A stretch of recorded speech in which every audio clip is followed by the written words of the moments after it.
تو اس کو ڈھونڈنا تھا، اس کو تلاش کرنا تھا، اور یہ اللہ کا احسان تھا کہ اس نے اپنے انبیاء کے ذریعے یہ گواہی شروع میں ہی پہلے ہی پہنچا دی کہ میں موجود ہوں۔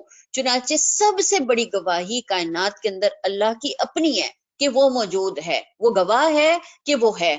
اب اس سے بڑھ کر انسان کے لیے اور کیا دلیل ہو سکتی ہے، جو میں بھی مستقل جو کائنات کے اوپر غور کرنے کی بھی بات کرتی آ رہی ہوں اور ساری زندگی کے معاملات میں اسے جو تلاش کرنے کی بات کرتی آ رہی ہوں، وہ خود گواہی دیتا ہے کہ وہ ہے۔ پھر دوسری بات، ملائکہ گواہی دیتے ہیں، ٹھیک ہے، ملائکہ کی گواہی کو ہم محسوس نہیں کر سکتے ہیں، کائنات کی گواہی تو پھر شاید ہمیں سمجھ میں آتی ہے، ملائکہ کی گواہی ایسے سمجھ میں نہیں آتی ہے، لیکن ملائکہ کا بہرحال اس پورے نظام کے اندر ایک بہت بڑا رول ہے جو کہ اس کو چلا رہے ہیں۔ اور تیسری پھر اس آیت میں اولو العلم کہا گیا ہے، علم والے تو خدا کی گواہی دے سکتے ہیں، جس کے پاس علم نہیں ہے، وہ جاہل ہے، وہ خدا کی گواہی نہیں دیتا۔ اب اگر آپ اس چیز کو دیکھیں تو اس ساری چیز کے اندر جو میں آپ سے بات کہتی ہوں، مائنڈ سیٹ کی بات کہتی ہوں، کہ ایک اگر آپ یورپ کو دیکھیں تو ایک بہترین معاشرہ ہمیں یہاں پہ دکھائی دیتا ہے، جو بہت سارے اعتبار سے اپنے اندر ایک شعوری معاشرہ آپ اس کو کہہ سکتے ہیں، لیکن اس کے اندر جو بہت بڑی کمی انسان کو محسوس ہوتی ہے وہ اس گواہی ہی کی ہے، وہ اس معرفت ہی کی ہے جو اللہ تعالیٰ کی اصل میں انسان کو ملنی چاہیے۔ اور جب ایسا معاشرہ جہاں پہ خدا کا تصور موجود نہیں ہے، وہ پھر اپنی لمیٹیشنز کے ساتھ رہتا ہے اور وہ کسی وقت جا کے پھر گرتا ہے یا گر جائے گا۔ لیکن قرآن کا جو بہت بڑا اعجاز ہے اور جو بہت بڑی ہمارے لیے رحمت ہے، اللہ تعالیٰ نے جو قرآن کو بار بار رحمت کہتا ہے، وہ یہ ہے کہ وہ ہمیں اس خدا کی تلاش کا سرا پکڑا دیتا ہے اور بتا دیتا ہے کہ خدا موجود ہے، ٹھیک ہے۔ تو اب تو ایک تو بات یہ کہ اللہ کی اپنی گواہی ہے، فرشتوں کی گواہی ہے، اولو العلم کی گواہی ہے، پھر یہ انڈیویجول گواہی ہے، میری گواہی ہے، پھر اس کے بعد تمام انبیاء اس کی گواہی دیتے رہے، بحیثیت مسلمان تمام مسلمان اس کی گواہی دیتے ہیں، اور پھر بحیثیت امت مسلمہ اس کی گواہی ہے۔ اور اس یہاں پہ آ کے وہ آیت اپنی جگہ پر ایک امپورٹنٹ آیت ہے جو ہم نے سورہ بقرہ میں پڑھی تھی، کہ اللہ تعالیٰ نے جو کہ اللہ تعالیٰ نے مسلمانوں کو امت مسلمہ کے منصب پہ بٹھایا، وَكَذَلِكَ جَعَلْنَاكُمْ أُمَّةً وَسَطًا لِتَكُونُوا شُهَدَاءَ عَلَى النَّاسِ وَيَكُونَ الرَّسُولُ عَلَيْكُمْ شَهِيدًا، ہم نے تمہیں امت وسط بنایا تاکہ تم لوگوں پر گواہ بنو اور رسول تم پر گواہ ہوں۔ اب یہ گواہی بھی معرفت کا ایک بہت بڑا سفر ہے، ٹھیک ہے، کیونکہ یہاں یورپ میں آ کے تو مجھے اس سفر کی اور زیادہ اہمیت سمجھ میں آئی ہے کہ انسان کو دراصل جو چیز جو کہ وہ مسنگ ہے اس کی زندگی کے اندر یہاں رہتے ہوئے بھی، وہ اس خدا ہی کی معرفت ہے، اور یہی اصل میں سفر ہے جو کہ ہمیں انڈیویجول بھی کرنا ہے اور بحیثیت امت مسلمہ بھی کرنا ہے۔ ہاں، پھر یہ بحیثیت امت مسلمہ اس سفر کے اندر پھر ہماری جواب دہی ہے اور اکاؤنٹیبلٹی ہے۔ میں تھوڑا سا آپ کے سامنے ایک اقتباس پڑھتی ہوں جس سے کہ آپ کو اس گواہی کی حقیقت اور زیادہ اچھی طرح سے سمجھ میں آئے گی، کیونکہ ہم مختلف پہلوؤں سے اس پر بات کرتے آئے ہیں، لیکن آج اس کو مختصراً میں آپ کے سامنے رکھتی ہوں۔ مسلمانوں کی ذمہ داریاں صرف یہی نہیں ہیں کہ آپ خدا پر، اس کے فرشتوں پر، اس کی کتابوں پر، اس کے رسولوں پر، یوم آخرت پر ایمان لائیں۔ وہ صرف اتنی بھی نہیں ہے کہ آپ نماز پڑھیں، روزہ رکھیں، حج کریں، زکوٰۃ دیں۔ وہ صرف اتنی بھی نہیں ہے کہ آپ نکاح، طلاق، وراثت وغیرہ معاملات میں اسلام کے مقرر کیے ضابطے پر عمل کریں، بلکہ ان سب کے علاوہ ایک بڑی اور بہت بھاری ذمہ داری آپ پر عائد ہوتی ہے کہ آپ تمام دنیا کے سامنے اس حق کے گواہ بن کر کھڑے ہوں جس پر آپ ایمان لائے ہیں۔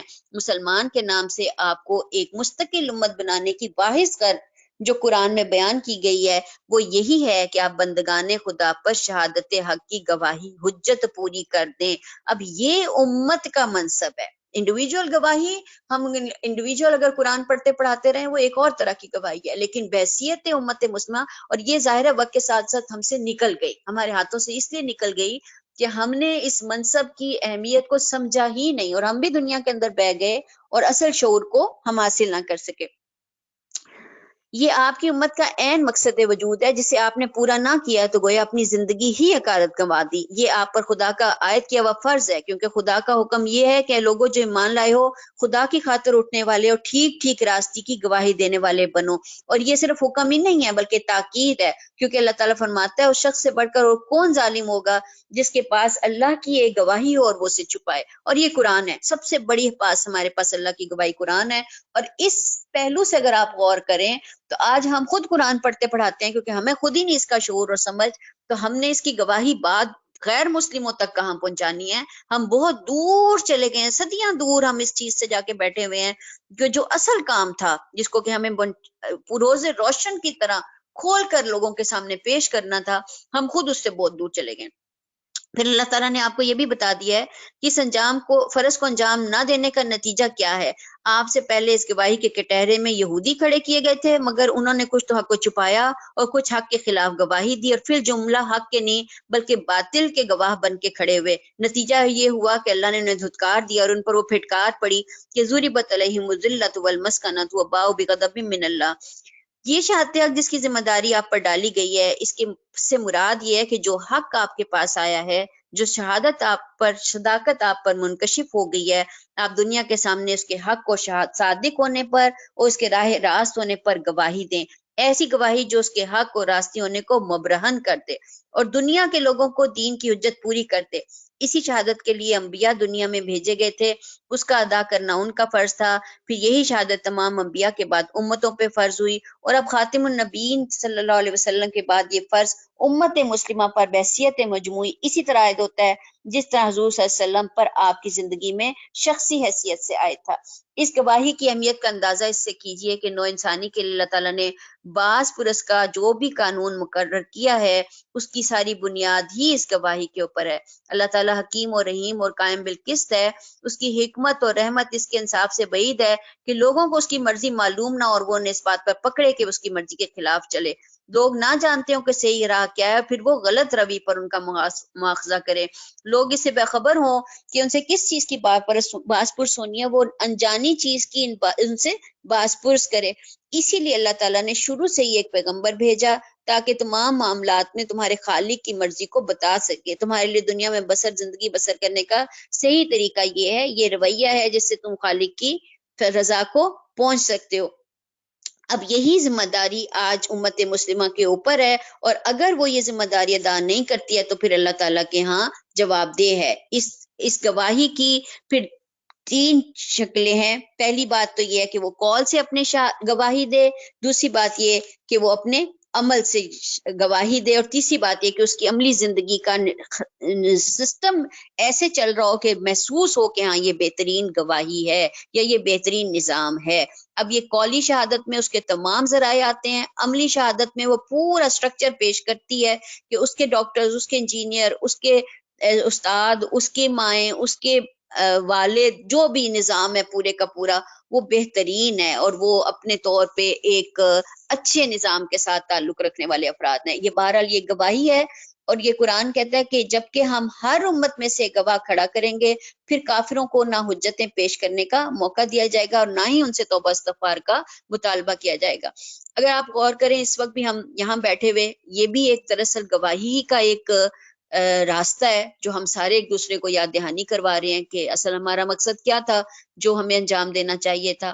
اور حلقہ نور الایمان بھی دراصل ایسی ہی اسی ذمہ داری کا ایک احساس ہے، اس کے علاوہ اور وہ کچھ بھی نہیں ہے، کہ ہم یہ چاہتے ہیں کہ اللہ کی معرفت کا وہ سفر جو ہم سب کو طے کرنا چاہیے، اس میں میں بھی شامل ہوں، اس میں ہمارے تمام افراد شامل ہیں، جو بھی اس میں شامل ہوتے ہیں وہ اس معرفت کا سفر طے کریں جو دراصل اس کو اپنی بچپن سے لے کر آج تک طے کرتے آنا چاہیے تھا۔ لیکن چلیں، ایک شعوری احساس کے لیے پھر ہم ایک اجتماعیت کے اندر داخل ہوتے ہیں، اور ہمارے جتنے سلسلے ہیں، چاہے وہ درس و تدریس کا ہے، چاہے وہ نوجوانوں کے لیے ہے، چاہے وہ بچوں کے لیے ہے، چاہے وہ خواتین کے لیے ہے، چاہے وہ ایک تنظیم کی شکل میں ہے، وہ سارے کا سارا سلسلہ اسی معرفت کا سفر ہے، اسی گواہی کا سفر ہے جو کہ اللہ تعالیٰ نے ہم پر عائد کیا ہے۔ تنظیم تو دراصل ایک طرح سے ایک لڑی میں پروتی ہے آپ کی تمام ایکٹیویٹیز کو، آپ کی تمام جدوجہد کو۔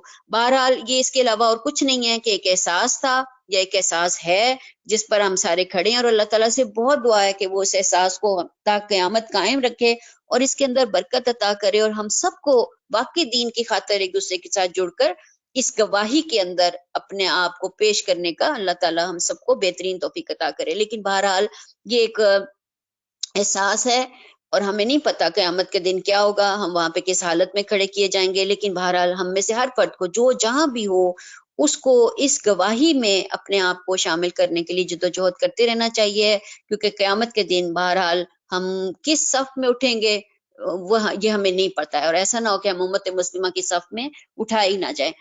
اللہ تعالیٰ ہمیں بہترین توفیق عطا کرے۔ آگے ترجمہ ہے، ظالم لوگ جب ایک دفعہ عذاب دیکھ لیں گے تو اس کے بعد نہ ان کے عذاب میں کوئی تخفیف کی جائے گی اور نہ انہیں ایک لمحہ بھر کی مہلت دی جائے گی۔ جب وہ لوگ جنہوں نے دنیا میں شرک کیا تھا اپنے ٹھہرائے ہوئے شریکوں کو دیکھیں گے تو کہیں گے، اے پروردگار، یہی ہیں ہمارے وہ شریک جنہیں ہم تجھے چھوڑ کر پکارا کرتے تھے۔ اس پر ان کے وہ معبود انہیں صاف صاف جواب دیں گے کہ تم جھوٹے ہو۔ اس وقت یہ سب اللہ کے آگے جھک جائیں گے اور ان کی وہ ساری افطرا پردازیاں رفو چکر ہو جائیں گی جو یہ دنیا میں کرتے رہے تھے۔ جن لوگوں نے خود کفر کی راہ اختیار کی اور دوسروں کو اللہ کی راہ سے روکا، انہیں ہم عذاب پر عذاب دیں گے اس فساد کے بدلے جو وہ دنیا میں برپا کرتے رہے تھے۔ اے محمد صلی اللہ علیہ وسلم، انہیں خبردار کر دو کہ جب کہ ہم ہر امت میں سے خود اسی کے اندر سے گواہ اٹھا کھڑا کریں گے جو اس کے مقابلے میں شہادت دے گا، ان لوگوں کے مقابلے میں شہادت دینے کے لیے ہم تمہیں لائیں گے۔ اور یہ اسی شہادت کی تیاری ہے کہ ہم نے یہ کتاب تم پر نازل کی ہے جو ہر چیز کی صاف صاف وضاحت کرتی ہے اور ہدایت اور رحمت ہے ان لوگوں کے لیے جنہوں نے سر تسلیم خم کر دیا ہے۔ اللہ احسان، عدل اور احسان اور صلہ رحمی کا حکم دیتا ہے اور بدی و بے حیائی اور ظلم و زیادتی سے منع کرتا ہے۔ تین چیزیں آئی ہیں جو کہ یہاں پر اس آیت کے اندر ایک طرح سے کوڈ ہے۔ ایک پہلی چیز جو ہے وہ یہ ہے کہ عدل کا اور احسان کا اور صلہ رحمی کا حکم دیتا ہے۔ تین چیزوں کا اس نے حکم دیا ہے، ایک عدل ہے، ایک احسان ہے اور ایک صلہ رحمی ہے، اور تین چیزوں سے وہ منع کرتا ہے، فحش سے، منکر سے اور زیادتی سے۔ اب ان مختلف پہلوؤں سے ہم ان کو دیکھتے آئے ہیں۔ میں صرف آپ کے سامنے اقتباس پڑھتی ہوں جس سے کہ پھر ان کی چیز حقیقت جو ہے وہ زیادہ اچھی طرح سامنے آ جائے گی۔ انسان کو چاہیے کہ وہ خدا کی دنیا میں عدل کے ساتھ رہے۔ اس کا مطلب یہ ہے کہ ایک شخص کا جو حق دوسرے پر آتا ہے اس کو پوری طرح ادا کرے، خواہ صاحب حق کمزور ہو یا طاقتور، اور خواہ وہ پسندیدہ شخص ہو یا ناپسندیدہ۔ حقوق کی ادائیگی میں صرف حق کا لحاظ کیا جائے گا، نہ کہ دوسرے اعتبارات کا۔ یعنی یہ نہیں دیکھیں گے کہ بندہ کیسا ہے تو میں نے حق ادا کرنا ہے، بلکہ چونکہ وہ اس کا یہ حق ہے اس لیے ادا کرنا ہے۔ آگے احسان یہ کہ حقوق کی ادائیگی میں اعلیٰ ظرف کا طریقہ اپنایا جائے، انصاف کے ساتھ مروت کو جمع کیا جائے، قانونی دائرے سے آگے بڑھ کر لوگوں کے ساتھ فیاضی اور ہمدردی کا رویہ رکھا جائے۔ آدمی کے اندر یہ حوصلہ ہو کہ حتی الامکان وہ اپنے لیے اپنے حق سے کم پر راضی ہو جائے اور دوسرے کو اس کے حق سے زیادہ دینے کی کوشش کرے۔ اطاعت ذی القربہ یہ ہے کہ آدمی جس طرح اپنے بیوی بچوں کو ضرورت کو دیکھ کر تڑپ اٹھتا ہے، اس کو پورا کرتا ہے، اسی طرح وہ دوسرے قریبی لوگوں کی ضرورت کے بارے میں بھی حساس ہو۔ ہر صاحب استعداد شخص اپنے مال پر صرف اپنا اور اپنے گھر والوں ہی کا حق نہ سمجھے، بلکہ اپنے رشتہ داروں کے حقوق ادا کرنے کو بھی وہ اپنی ذمہ داری میں شامل کرے۔ یہ وہ تین کام ہیں جن کی ہدایت خدا نے انسان کو دی ہے۔ اب تین چیزیں ایسی ہیں جن سے خدا نے انسان کو روکا ہے۔ پہلی چیز فحش ہے، اس سے مراد کھلی ہوئی اخلاقی برائیاں ہیں، یعنی وہ برائیاں جن کا برا ہونا خود اپنے ضمیر کے تحت آدمی کو معلوم ہوتا ہے۔ دوسری چیز منکر ہے، اس سے مراد وہ نامعقول کام ہے جو عام اخلاقی معیار کے خلاف ہیں، جس میں وہ تمام چیزیں شامل ہیں جن کو انسان عام طور پر برا جانتا ہے۔ تیسری چیز بغی ہے، جس کے معنی حد سے تجاوز کرنا ہے۔ اس میں وہ ہر شخص سرکش داخل ہے کہ جب کہ آدمی اپنی واقعی حد سے گزر کر دوسرے شخص پر دست اندازی کرے، وہ اپنے زور و اثر کو ناجائز فائدہ اٹھانے کے لیے استعمال کرتا رہے۔ تو اللہ تعالیٰ نے یہ تین چیزیں ہیں، عدل، احسان اور ذی القربہ کو عطا کرنا، اور فحش، منکر اور زیادتی سے اپنے آپ کو روکنا۔ آگے ترجمہ ہے، اللہ وہ تمہیں نصیحت کرتا ہے تاکہ تم سبق لو، اللہ کے عہد کو پورا کرو جبکہ تم نے اس سے کوئی عہد باندھا ہو، اور اپنی قسمیں پختہ کرنے کے بعد توڑ نہ ڈالو جبکہ تم اللہ کو اپنے اوپر گواہ بنا چکے ہو۔ اللہ تمہارے سب افعال سے باخبر ہے۔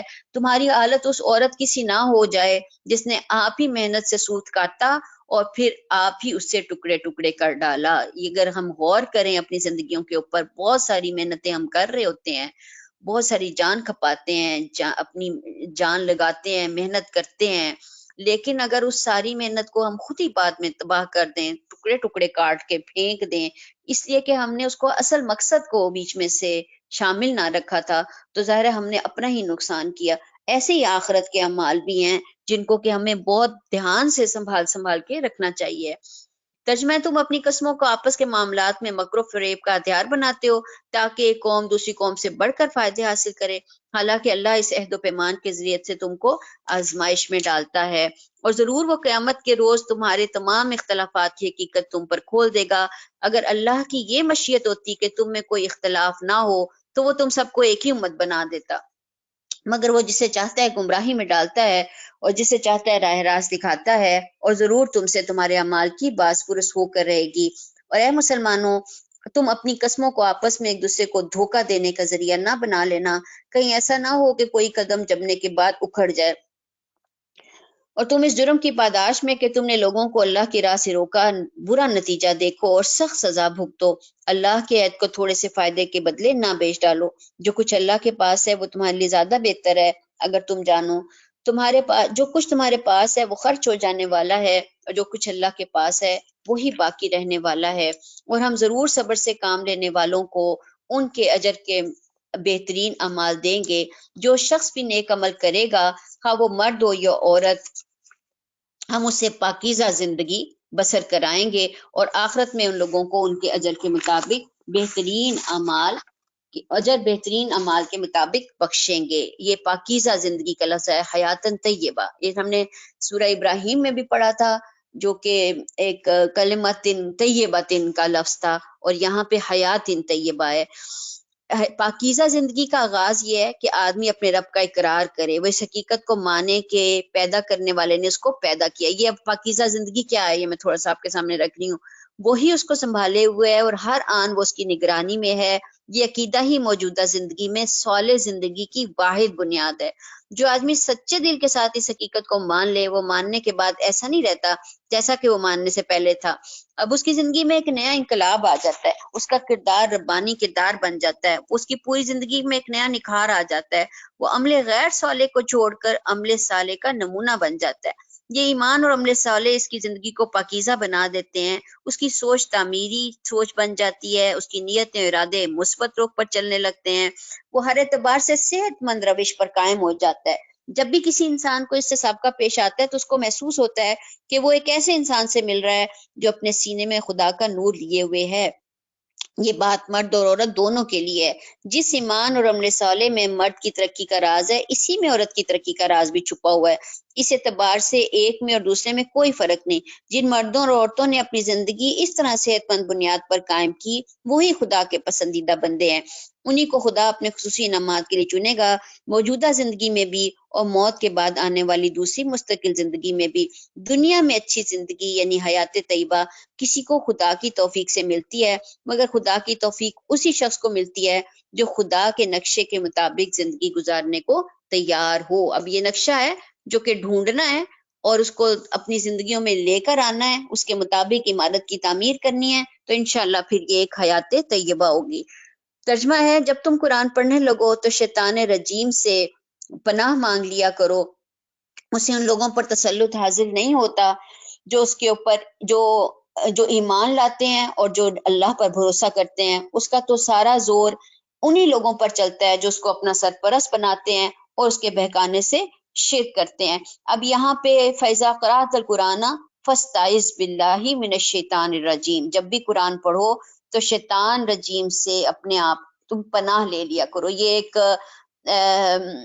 ایک فطری سی چیز ہے کہ جب بھی انسان ظاہر ہے جب پڑھے گا تو شیطان اس کے اوپر، یہ اس کی رکاوٹوں میں سے ایک رکاوٹ ہے، شیطان اس کے اوپر حملہ ضرور کرتا ہے، اور یہ حملے کی مختلف شکلیں ہیں جو کہ اگر ہم دیکھیں تو شیطان جو ہے وہ اختیار کرواتا ہے۔ تھوڑا سا میں آپ کے سامنے پڑھ کر بتاتی ہوں کہ ظاہر ہے شیطان کے خلاف ساری زندگی کی لڑائی میں اور ہدایت الہی کے مطابق زندگی گزارنے کی کوشش میں قرآن تمہارا سب سے زیادہ طاقتور ساتھی ہے۔ اس لیے قرآن کے مطالعے کے ارادے کے پہلے قدم سے اس کے مطابق زندگی گزارنے کے آخری قدم تک شیطان آپ کے سامنے بہت سی چالیں، مکر، ہیلے، دھوکے، فریب اور رکاوٹیں لائے گا جو آپ کو عبور کرنا ہوں گی اور مسترد کرنا ہوں گی۔ شیطان آپ کی نیت میں فطور پیدا کر سکتا ہے، آپ کو قرآن کے معنی اور پیغام سے بے خبر رکھ سکتا ہے، ذہن میں شکوک و شبہات پیدا کر سکتا ہے، اللہ کے کلام اور آپ کی روح کے درمیان حجاب حائل کر سکتا ہے، بنیادی تعلیمات کے بجائے فروعی امور میں الجھا سکتا ہے، قرآن کا اتباع کرنے سے دور لے جا سکتا ہے، یا قرآن پڑھنے کو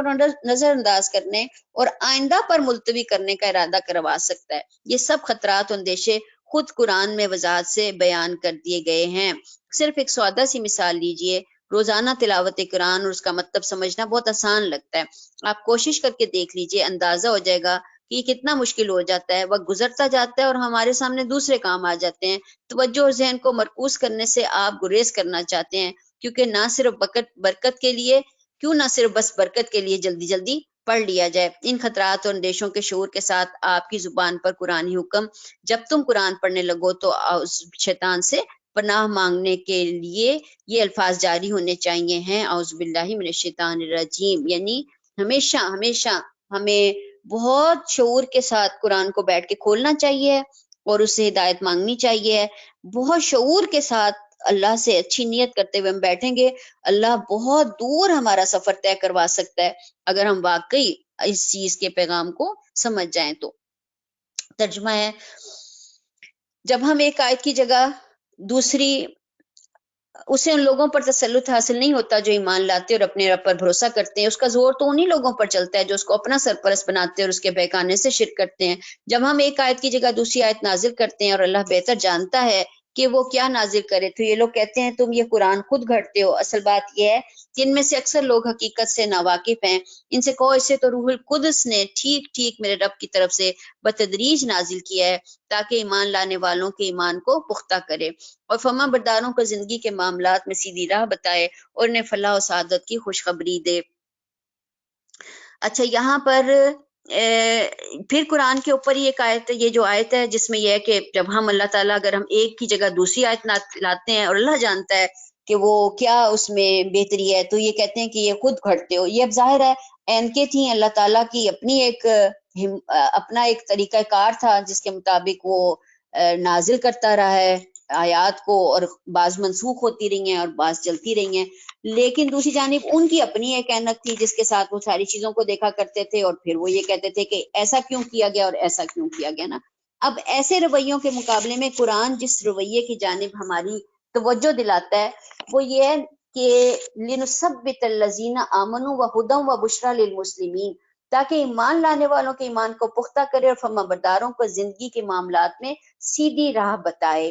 اب یہ اللہ تعالیٰ کی خاص عنایت ہوگی ان لوگوں کے اوپر جو کہ ایمان اور ہدایت اور فرما برداری کے ساتھ جب قرآن سے فائدہ اٹھانا چاہیں گے تو اللہ تعالیٰ پھر ان کے لیے اس میں کئی خوبصورت راستے جو ہے وہ بنا دیتا ہے۔ ایک خوبصورت حدیث ہے، نبی کریم صلی اللہ علیہ وسلم نے فرمایا، مومن کی مثال اور ایمان کی مثال ایسی ہے جیسے کھونٹے کی رسی سے بندھا ہوا گھوڑا، وہ گھومتا ہے اور پھر واپس اپنی کھونٹی کی طرف واپس آ جاتا ہے۔ انسان کو دنیا کی زندگی میں کھلے ہوئے گھوڑے کی طرح نہیں رہنا چاہیے بلکہ بندھے ہوئے گھوڑے کی طرح رہنا چاہیے۔ انسان کی کامیابی یہ ہے کہ وہ اپنی آزادی کو مقرر اصولوں کا پابند بنائے، وہ ایک بااصول انسان کی زندگی گزارے، نہ کہ بے اصول انسان کی زندگی۔ یہ بااصول زندگی کیا ہے؟ وہ یہ ہے کہ آدمی حلال اور حرام میں تمیز کرے، خدا نے جن چیزوں کی اجازت دی ہے ان کو استعمال کرے، جن چیزوں سے روکا ہے ان سے وہ اپنے آپ کو روکے۔ انسان کو چاہیے کہ وہ تعمیری انداز میں سوچے اور تخریبی سوچ سے بہرحال اپنے آپ کو باز رکھے۔ وہ اپنی زبان سے صرف درست بات نکالے اور جہاں غلط بات کا موقع ہو وہ اپنی زبان کو بند کر لے۔ لوگوں کے معاملے میں وہ انصاف کے اصولوں کی پابندی کرے، وہ کبھی لوگوں کے ساتھ بے انصافی کا معاملہ نہ کرے، لوگوں کے درمیان اس کا سلوک ذمہ دارانہ سلوک ہو، غیر سنجیدگی اور غیر ذمہ داری کے روش کو وہ ہمیشہ کے لیے ترک کر دے۔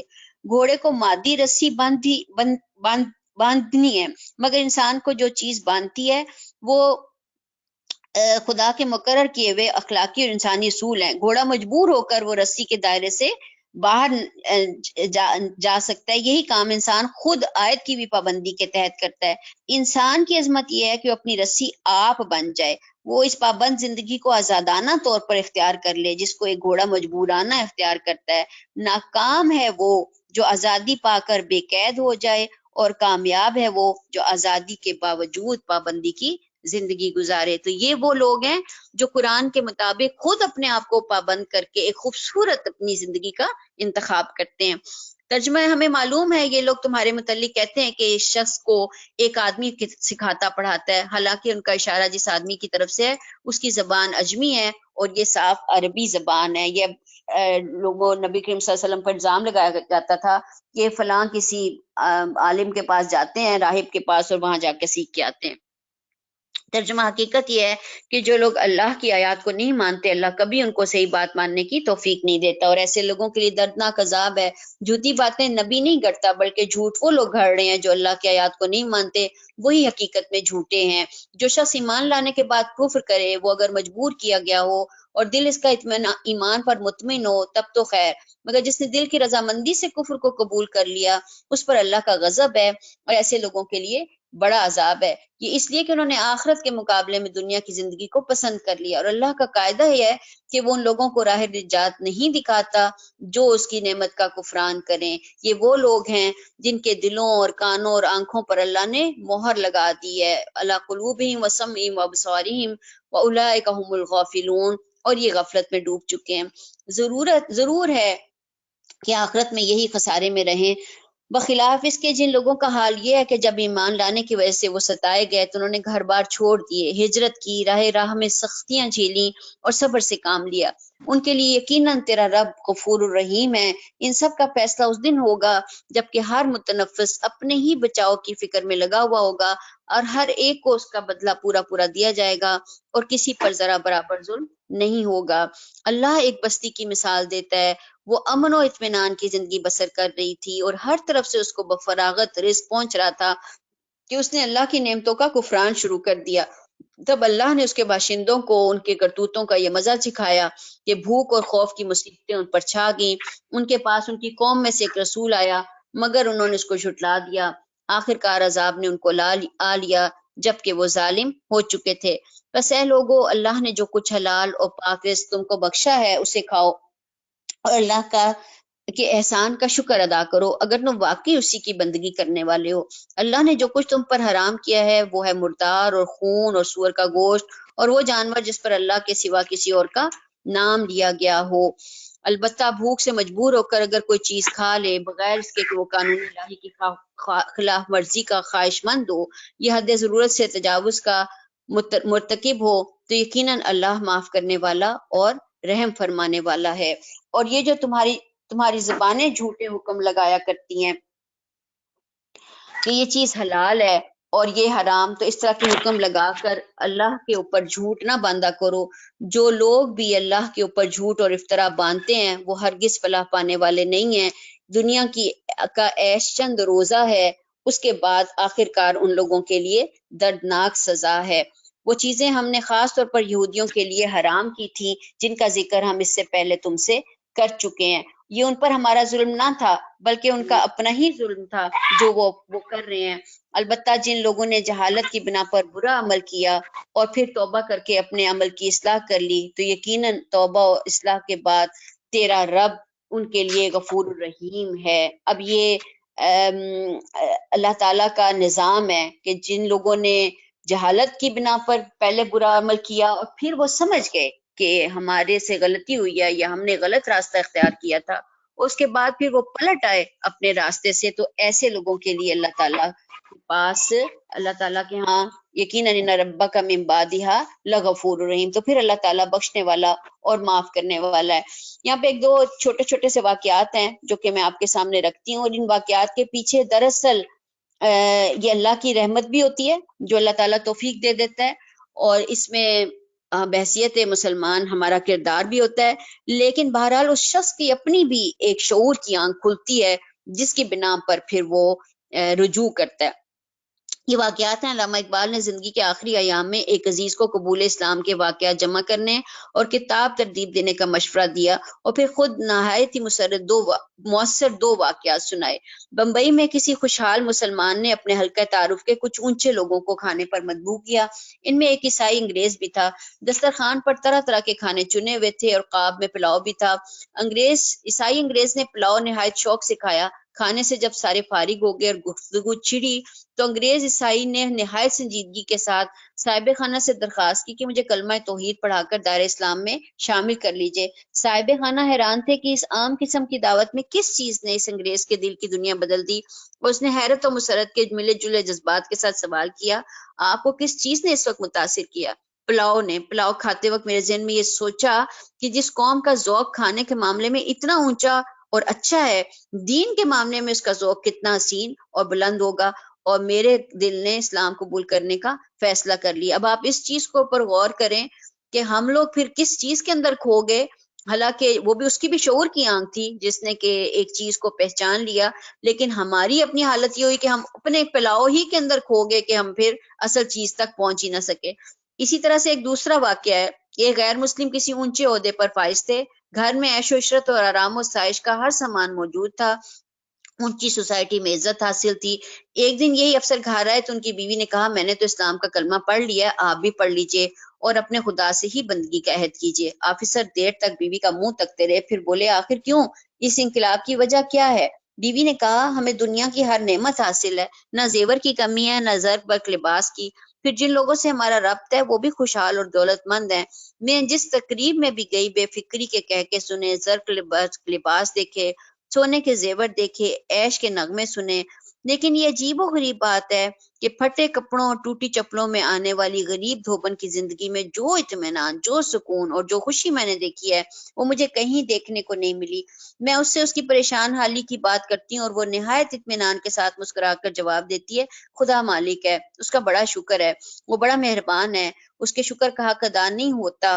بی بی کوئی فکر کی بات ہی نہیں ہے، سب کا مالک خدا ہے۔ اور میں سوچنے لگتی ہوں کہ جو خوشی اور اطمینان اس غریب اور خستہ حال دھوبن کو حاصل ہے، دنیا کی ہر چیز ہوتے ہوئے بھی مجھے وہ حاصل نہیں ہے۔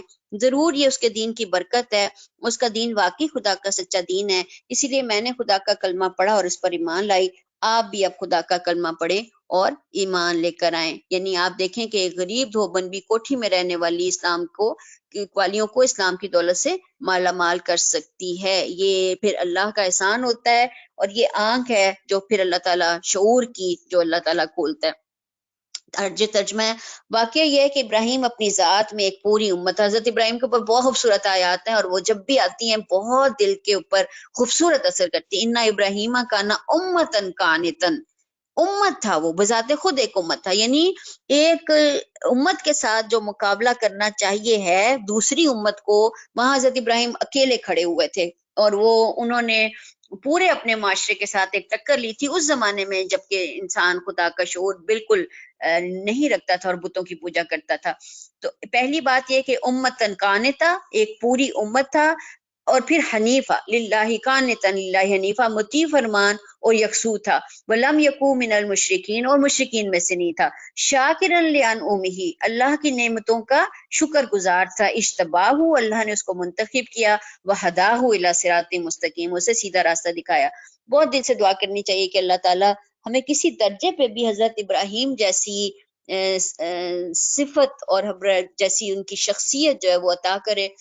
بہرحال وہ اللہ کے خلیل تھے اور وہ ایک مقام تھا جو اللہ نے ان کو عطا کیا تھا، لیکن اگر ہم بھی کسی درجے میں بھی اگر اپنے اندر کوئی چیز پیدا کر لیں تو شاید اللہ کی دوستی ہمارے بھی نصیب میں لکھی ہو۔ اللہ تعالیٰ ہم سب کے نصیب میں اپنی دوستی رکھے، لیکن بہرحال یہ پھر صفات ہیں جو اپنے اندر پیدا کرے تو پھر انسان کو ایسی دوستی مل سکتی ہے۔ ترجمہ ہے، دنیا میں ان کو بھلائی دی اور آخرت میں وہ یقیناً صالحین میں سے ہوگا۔ پھر ہم نے تمہاری طرف یہ وحی بھیجی کہ یکسو ہو کر ابراہیم کے طریقے پر چلو، اور وہ مشرکوں میں سے نہ تھا۔ رہا سب تو ہم نے ان لوگوں پر مسلط کیا جنہوں نے اس کے احکام میں اختلاف کیا، اور یقیناً تیرا رب قیامت کے روز ان سب باتوں کا فیصلہ کر دے گا جن میں وہ اختلاف کرتے تھے۔ ادعو الی سبیل ربک بالحکمت والموعظۃ الحسنۃ وجادلہم باللتی ہی احسن۔ یہ ایک مشہور آیت ہے جو کہ اصل میں دائی کو بہت خوبصورت صاف بتاتی ہے۔ کیا ہے؟ نبی صلی اللہ علیہ وسلم اپنے رب کے راستے کی طرف دعوت دو حکمت اور عمدہ نصیحت کے ساتھ، اور لوگوں سے مباحثہ کرو ایسے طریقے پر جو بہترین ہو۔ اس میں 3 سٹیپس آئے ہیں، 3 چیزیں آئی ہیں۔ پہلی بات یہ ہے دعوت دو، یعنی دین کی بات آگے پہنچاؤ، یہی جو شہادت حق آج جو ہم نے سمجھی آپ اسی کو سمجھ لیں۔ کہ جب اللہ کی جانب بلایا جائے یا اللہ کی معرفت کی جانب دوسروں کو بھی دعوت دی جائے, بتایا جائے کہ رب موجود ہے. مجھے لگتا ہے اس وقت تو یورپ کے اندر رہتے ہوئے ایک بہت بڑا کام یہی ہے کہ ہم لوگوں کو بتائیں کہ رب موجود ہے اور اس کی جانب رجوع کرنا ہے. یہ سب سے مشکل کام ہے, خود اس کی معرفت لینا اور دوسروں کو دینا. لیکن جب بتاؤ تو پہلی چیز حکمت ہے, دوسری نمدہ نصیحت ہے, اور تیسری مباحثہ ہے. اب اس کے بارے میں علماء نے جو وضاحتیں کی ہیں, یہ جو سمجھانے کی کوشش کی ہے, پہلی چیز حکمت عام انسانوں کے ساتھ ہے. عام انسانوں کے ساتھ آپ جو بھی بات چیت کریں حکمت کے ساتھ کریں, کیونکہ وہ جاہلیت کے ساتھ آپ کے ساتھ آگے سے معاملہ کر سکتے ہیں, وہ آپ کے ساتھ غلط انداز کے ساتھ آگے سے اپنا ریئیکشن شو کر سکتے ہیں. تو عام انسانوں کے درمیان حکمت ہے. دوسرا جو آپ کا انٹلیکچوئل طبقہ ہے, جو آپ کا ذہنی طور پہ ایک لیول پہ اوپر ہے, جو کہ زیادہ چیزوں کو اور نگاہ سے دیکھتا ہے یا گہری نگاہ سے دیکھتا ہے, اس کو عمدہ نصیحت ہے, بہتر طریقے کے ساتھ نصیحت کی جائے.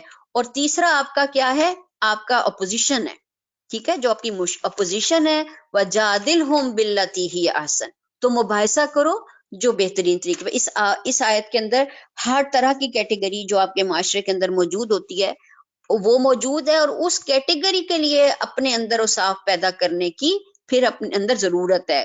حکمت عام انسانوں کے لیے, عمدہ نصیحت آپ کے انٹلیکچوئلز کے لیے, اور جو آپ کا اپوزیشن ہے, جو اس وقت آپ کا ایک بہت بڑا طبقہ ہے ہمارے معاشرے کے اندر, جس کو آپ لبرل کہہ لیں یا آپ جو مرضی کہہ لیں, جو کہ اپوز کرتا ہے اس ساری چیز کو, مخالفت کرتا ہے دین کو, تو آپ وہاں پہ وَجَادِلْهُمْ بِالَّتِي هِيَ أَحْسَنُ, آسان طریقے سے وہاں پہ بات چیت کریں. ایک دفعہ یہ تھوڑا سا اقتباس ہے, یہ سن لے. ایک دفعہ ایک شخص حضرت ابراہیم بن ادم کی خدمت میں حاضر و عرض کیا, شیخ میں نے اپنے اوپر بہت ظلم کیا, مجھے کوئی نصیحت کریں تاکہ اس پر عمل کروں. حضرت ابراہیم نے کہا, کیا تم مجھ سے 6 خصلتوں کو قبول کر لے تو اس کے بعد تو جو کچھ کرے گا وہ تجھے نقصان نہیں پہنچائے گا. پہلی بات یہ کہ جب تو گناہ کر تو خدا کی روزی نہ کھا. اس نے کہا, جب رازق اللہ ہے تو پھر کہاں سے کھاؤں گا. انہوں نے کہا, اچھی بات نہیں ہے کہ آقا کی نافرمانی کرے اور پھر اس کی روزی بھی کھائے. دوسری بات یہ کہ تو گناہ کرنا چاہتا ہے تو اس کے ملک سے باہر نکل جا. اس نے کہا, مشرق مغرب شمال جنوب سب اللہ کا ہے, کہاں جاؤں. فرمایا, یہ اچھی بات نہیں کہ اس کے ملک میں رہے, اس کی نافرمانی کرے. پھر تیسری بات یہ کہ جب تو گناہ کرنا چاہے تو ایسی جگہ چلا جا جہاں وہ نہ دیکھے. اس نے کہا, وہ تو ہر جگہ حاضر و ناظر ہے, دل کی پوشیدہ باتوں کو بھی جانتا ہے, ایسی کون سی جگہ ہے جہاں وہ موجود نہ ہو. فرمایا, یہ بھی اچھی بات نہیں کہ تو اس کو حاضر و ناظر بھی جانے اور پھر بے دھڑک ہو کر گناہ کرے. پھر فرمایا, چوتھی بات یہ کہ جب ملک الموت تیری روح قبض کرنے آئے تو اسے کہہ دے کہ مجھے توبہ کرنے کی مہلت دے. اس نے کہا, بھلا وہ میری بات کیوں قبول کرے گا, موت کا وقت مقرر ہے. فرمایا, اگر تجھے کوئی اختیار نہیں ہے تو توبہ کے لیے مہلت حاصل کر لو, تو اس وقت کو غنیمت کیوں نہیں سمجھتے جو ملک الموت آنے سے پہلے ہے. پھر فرمایا, پانچویں بات یہ کہ جب تیرے پاس منکر نکیر آئے تو ان کو پاس سے دور کر دے. اس نے کہا, میری اتنی طاقت کہاں ہے. فرمایا, اگر یہ طاقت نہیں ہے تو ان سوالوں کا جواب دینے کے لیے اپنے آپ کو آمادہ کر. چھٹی بات یہ ہے کہ قیامت کے دن جب حکم ہوگا کہ گناہگاروں کو دوزخ میں لے جاؤ تو کہنا, میں نہیں جاؤں گا. اس نے کہا, میرے کہنے کا کیا ہے, مجھے زبردستی گھسیٹ لے جائیں گے. تو فرمایا کہ اگر یہ حال ہے تو پھر گناہ سے باز کیوں نہیں ہوتے.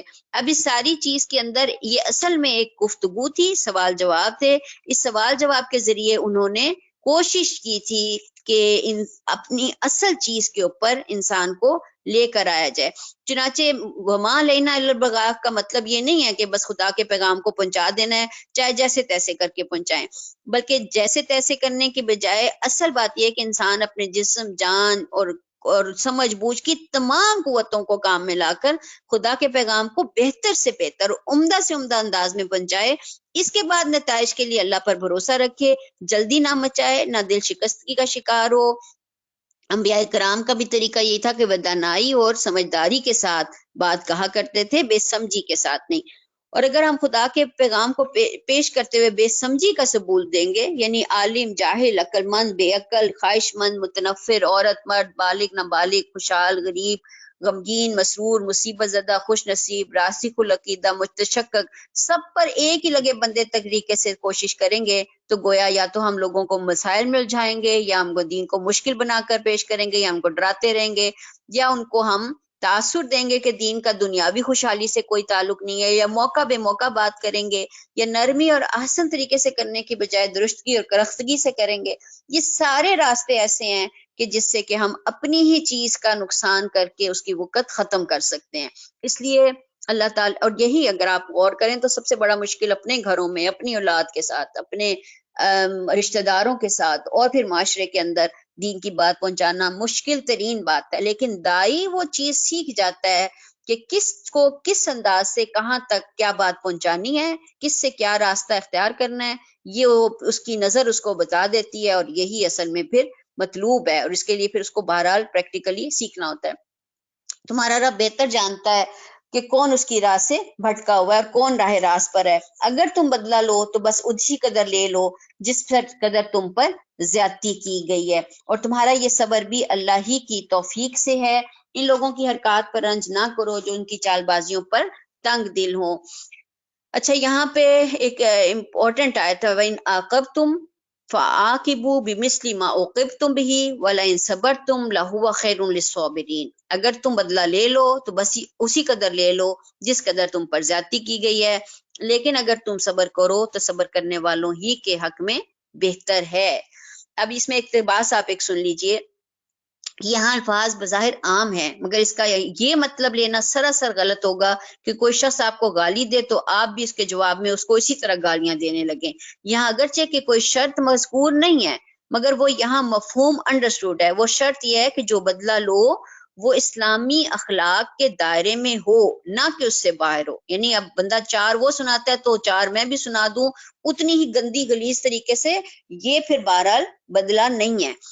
آگے ہے، معروف اخلاقی حدود کے اندر رہتے ہوئے ہی ہم اپنے کسی مخالف کا جواب دے سکتے ہیں، نہ کہ معروف اسلامی اور اخلاقی حدود کے باہر. مثلا اگر کسی نے ہمارے خلاف نعرہ لگایا تو ہم اس کو پتھر نہیں مار سکتے. کسی کو ہم سے اصولی اختلاف ہے تو ہم الزام تراشی کے انداز میں اس کا جواب نہیں دے سکتی. کسی قوم کے ایک فرد نے زیادتی کی ہے تو ہم اس قوم کے دوسرے افراد سے اس کا بدلہ نہیں لے سکتے. کسی نے الفاظ کے ذریعے ہماری دل آزاری کی ہے تو ہم گولی اور بم سے اس کو سزا نہیں دے سکتے. کسی نے ہم کو مالی نقصان پہنچایا ہے تو ہم اس کو قتل کر کے اس سے انتقام نہیں لے سکتے. اسی کے ساتھ اس کو بھی اچھی طرح سمجھ لینا چاہیے کہ بدلہ لینے کی بھی ایک حد ہے. مومن اخلاق اسلامی اخلاق کے باہر جا کر کسی سے بدلہ نہیں لیتا. مثلا کوئی گالی دے تو اس کو گالی نہیں دے گا، کوئی الزام تراشی کرے تو اس کے جواب میں الزام تراشی نہیں کرے گا، کوئی کمینے پن کا مظاہرہ کرے گا تو اس کے لیے کمینہ نہیں بن جائے گا. ایسے موقع پر مومن کو بدلہ لینے کے لیے اعراض کرنا ہے. مومن اسلامی اخلاق کے دائرے میں بدلہ لے سکتا ہے. اگر معاملہ اسلامی اخلاق کے دائرے کے باہر ہو تو وہ خود صبر کرے گا اور معاملے کو خدا کے حوالے کر کے خاموش ہو جائے گا. برابر کا بدلہ لینا اسلام میں جائز ہے، مگر بدلہ لینا اتنا نازک کام ہے کہ جو شخص خدا سے ڈرتا ہو وہ اس کو زیادہ محفوظ طریقہ سمجھے گا کہ بدلہ لینے کے بجائے اسے معاف کر دے. فَإِن صَبَرْتُمْ لَئِن صَبَرْتُمْ لَهُوَ خَيْرٌ لِلصَّابِرِينَ. صبر زیادہ بہتر ہے. ترجمہ ہے، محمد صلی اللہ علیہ وسلم صبر سے کام کیے جاؤ اور تمہارا یہ صبر اللہ ہی کی توفیق سے ہے. ان لوگوں کی حرکات پر رنج نہ کرو، نہ ان کی چال بازیوں پر دل تنگ ہو. اللہ ان کے ساتھ ہے جو تقوی سے کام لیتے ہیں اور احسان پر عمل کرتے ہیں. خوبصورت ہے، ان اللہ مع الذین اتقوا والذین هم محسنون. یہ اب معیت ہے، معیت دوستی ہے، یہ اللہ کی دوستی ہے. اور دوستی کن لوگوں کی ہے؟ الذین اتقوا، جنہوں نے اکاؤنٹیبلٹی کا احساس رکھا، جنہوں نے اللہ کے آگے جواب دہی اور کھڑے ہونے کا احساس رکھا. والذین هم محسنون، جو کہ احسان یعنی برابر سرابر پہ نہیں رہتے ہیں، زیادہ بڑھ کر آگے جن کا کہ جو وزن ہے وہ 12 کی بجائے پھر 13 کا ہوتا ہے.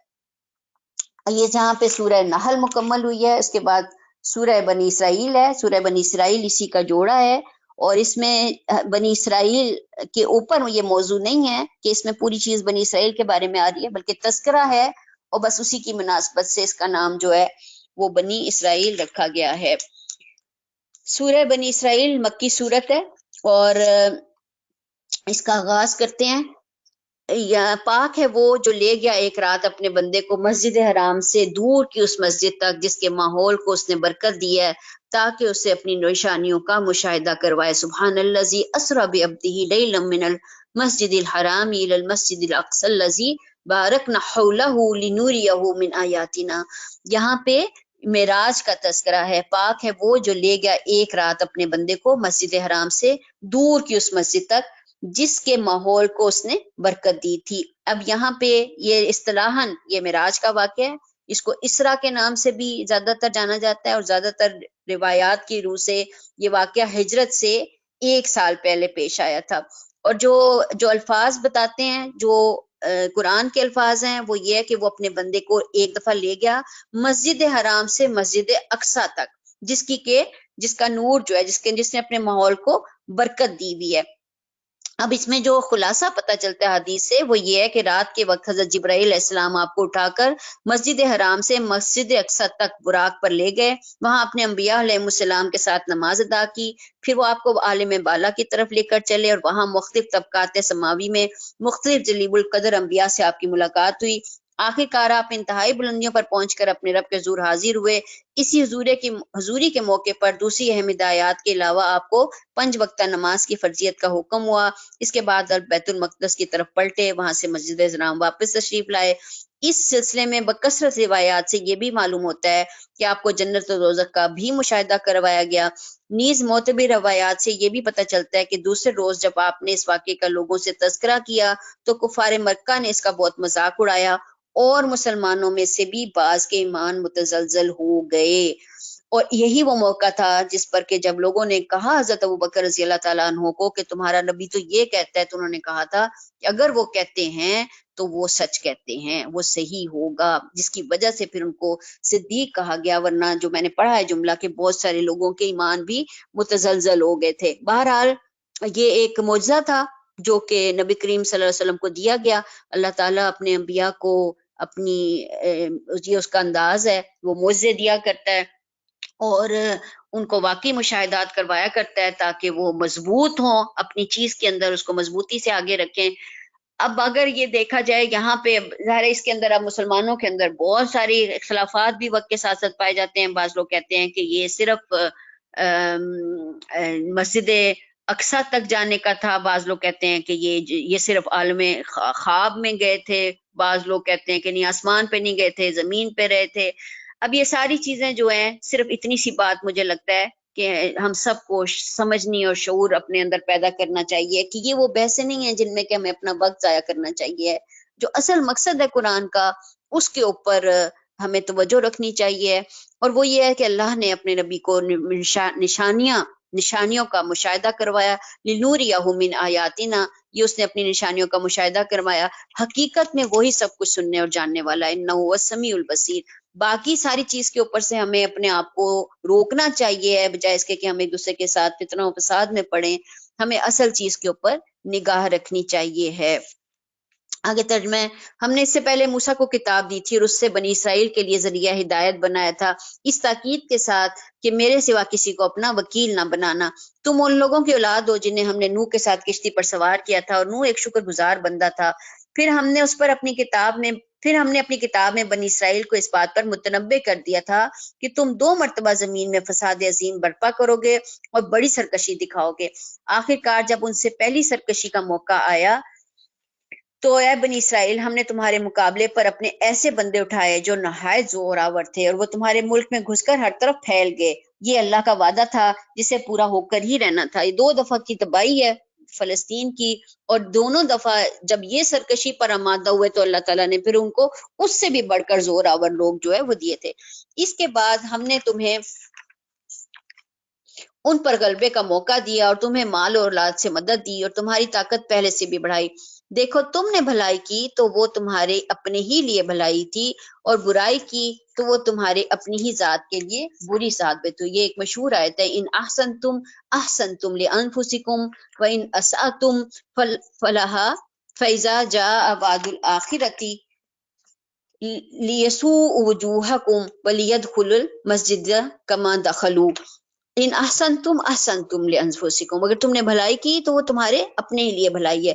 ہمیشہ نیکی کرتے ہوئے اور بھلائی کی جانب قدم اٹھاتے ہوئے انسان کو یہ سوچ رکھنی چاہیے ہے کہ یہ میرے اپنے لیے ہی بھلا کام ہے۔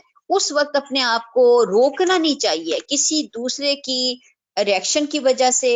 بعض اوقات انسان بہت ساری نیکیوں کے کام اس وجہ سے ہمت نہیں کرتا کہ دوسرا کیا کرے گا، کہے گا، یا دوسرے کا کیا ریئیکشن ہوگا۔